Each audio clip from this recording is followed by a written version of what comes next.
ओम नमः चंडिकाय। नमस्कार दोस्तों, मैं आपका दोस्त पंकज कुमार फिर से उपस्थित हूँ आपके समक्ष दुर्गा सप्तशती के एक नए प्रसंग को लेकर। प्रथम अध्याय में मेधा मुनि के पास राजा सूरत और समाधि नामक वैश्य से जाकर अपनी जिज्ञासा को शांत करने का निवेदन करते हैं। ओम श्री दुर्गाय नमः। प्रथम चैत्र के ब्रह्मा ऋषि, महाकाली देवता, गायत्री छंद, नंदा शक्ति, रक्तदंतिका बीज, अग्नि तत्व और ऋग्वेद स्वरूप हैं। श्री महाकाली देवता की प्रसन्नता के लिए प्रथम चरित्र के जप में विनियोग किया जाता है। भगवान विष्णु के सो जाने पर मधु और कैटभ को मारने के लिए कमल जन्मा ब्रह्मा जी ने जिनका स्तवन किया था, उन महाकाली देवी का मैं सेवन करता हूँ।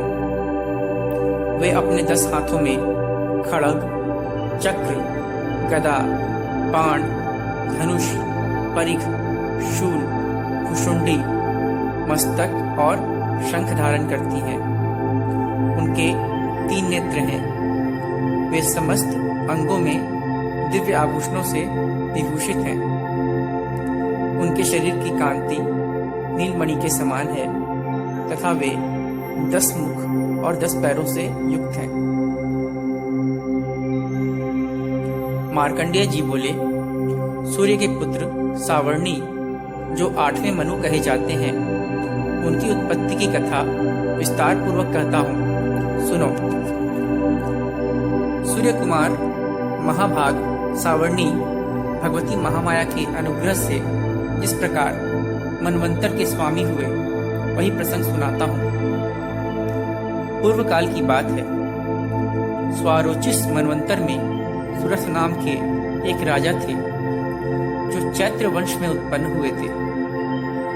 उनका समस्त भूमंडल पर अधिकार था। वे प्रजा का अपने औरस पुत्रों की भांति धर्मपूर्वक पालन करते थे। तो भी उस समय कोला विध्वंसी नाम के क्षत्रिय उनके शत्रु हो गए। राजा सूरत की दंड नीति बड़ी प्रबल थी। उनका शत्रुओं के साथ संग्राम हुआ। यद्यपि कोला विध्वंसी संख्या में कम थे, तो भी राजा सूरत युद्ध में उनसे परास्त हो गए। तब वे युद्धभूमि से अपने नगर को लौट आए और केवल अपने देश के राजा होकर रहने लगे। किंतु वहां भी उन प्रबल शत्रुओं ने उस समय महाभाग राजा सूरत पर आक्रमण कर दिया।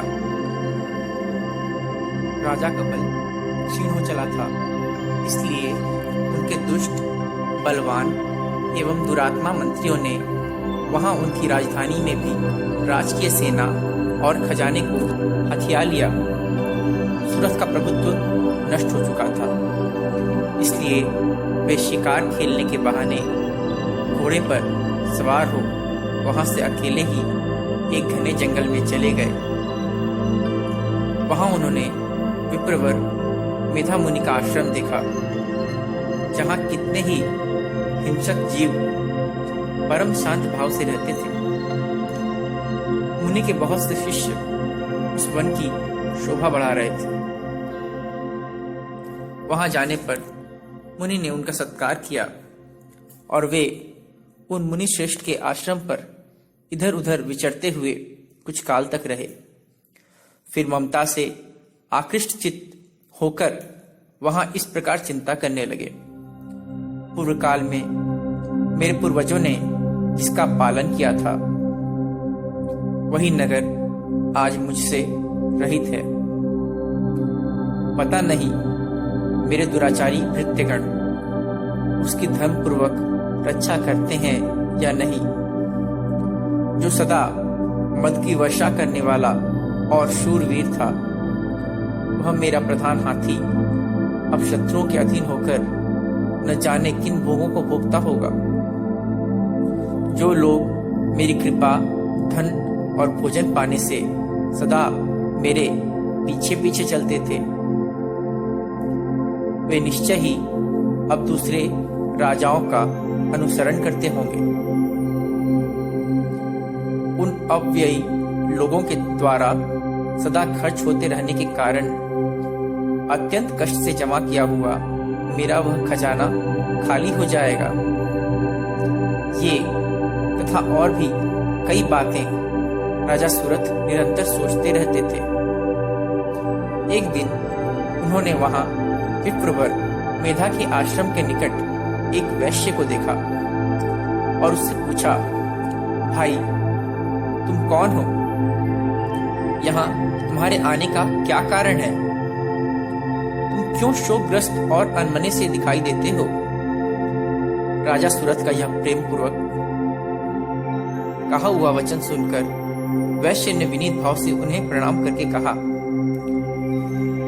वैश्य बोला, राजन, मैं धनियों के कुल में उत्पन्न एक वैश्य हूँ।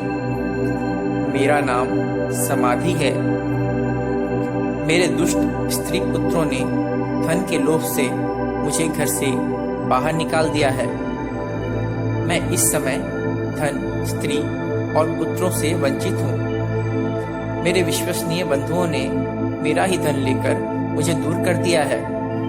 इसलिए दुखी होकर मैं वन में चला आया हूँ। यहाँ रहकर मैं इस बात को नहीं जानता कि मेरे पुत्रों की, स्त्री की और स्वजनों की कुशल है या नहीं।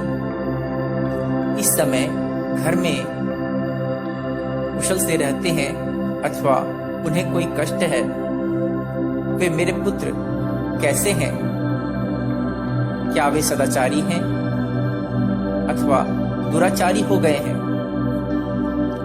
राजा ने पूछा, जिन लोभी स्त्री पुत्र आदि ने धन के कारण तुम्हें घर से निकाल दिया, उनके प्रति तुम्हारे चित्त में इतना स्नेह का बंधन क्यों है?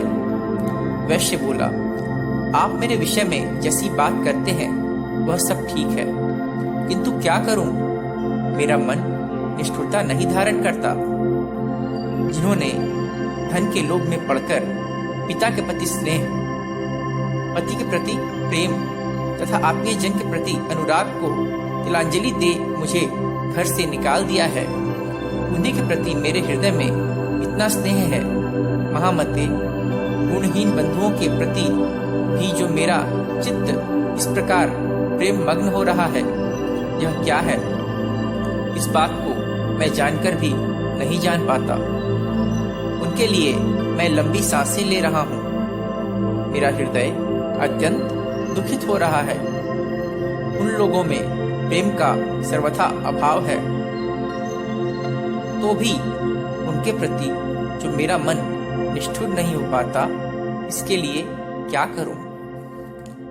मार्कंडेय जी कहते हैं, ब्राह्मण तदंतर राजाओं में श्रेष्ठ सूरथ और वह समाधि नामक वैश्य दोनों साथ साथ मेधा मुनि की सेवा में उपस्थित हुए और उनके साथ यथा योग्य न्यायानुकूल विनयपूर्ण बर्ताव करके बैठे। तत्पश्चात वैश्य और राजा ने कुछ वार्तालाप आरंभ किया।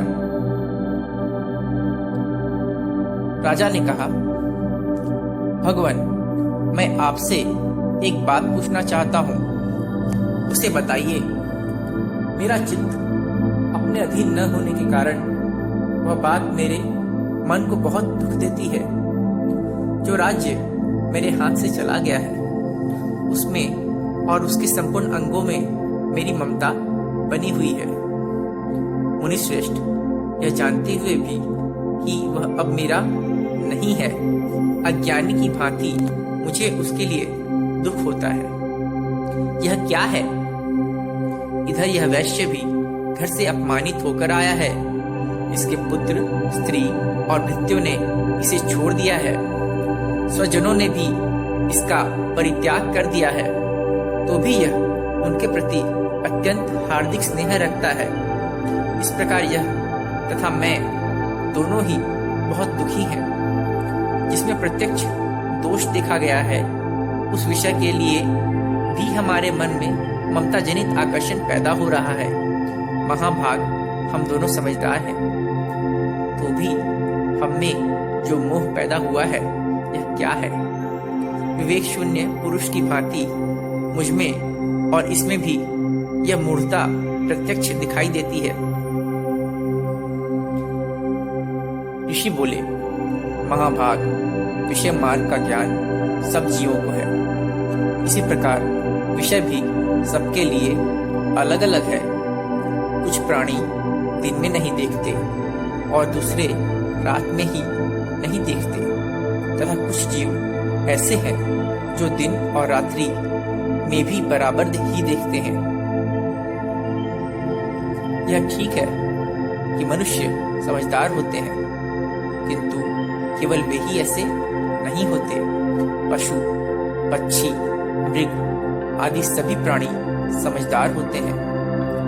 मनुष्यों की समझ भी वैसी ही होती है जैसी उन मृग और पक्षियों की होती है, तथा जैसी मनुष्यों की होती है वैसी ही उन मृग, पक्षी आदि की होती है। यह तथा अन्य बातें भी प्रायः दोनों में समान ही हैं। समझ होने पर भी उन पक्षियों को तो देखो, ये स्वयं भूख से पीड़ित होते हुए भी मोहवश बच्चों की चोंच में कितने चाव से अन्न के दाने डाल रहे हैं। नरश्रेष्ठ, क्या तुम नहीं देखते कि ये मनुष्य समझदार होते हुए भी लोभवश अपने किए हुए उपकार का बदला पाने के लिए पुत्रों की अभिलाषा करते हैं? यद्यपि उन सब में समझ की कमी नहीं है, तथापि वे संसार की स्थिति बनाए रखने वाले भगवती महामाया के प्रभाव द्वारा ममतामय भंवर से युक्त मोह के गहरे गर्त में गिराए गए हैं। इसलिए इसमें आश्चर्य नहीं करना चाहिए। जगदीश्वर भगवान विष्णु की योग निद्रा रूपा जो भगवती महामाया है, उन्हीं से यह जगत मोहित हो रहा है। वे भगवती महामाया देवी ज्ञानियों के भी चित्त को बलपूर्वक खींचकर मोह में डाल देती हैं। वे ही इस संपूर्ण चराचर जगत की सृष्टि करती हैं, तथा वे ही प्रसन्न होने पर मनुष्यों को मुक्ति के लिए वरदान देती हैं। वे ही पराविद्या, संसार बंधन और मोक्ष की हेतुभूता सनातनी देवी तथा संपूर्ण ईश्वरों की भी अधीश्वरी हैं।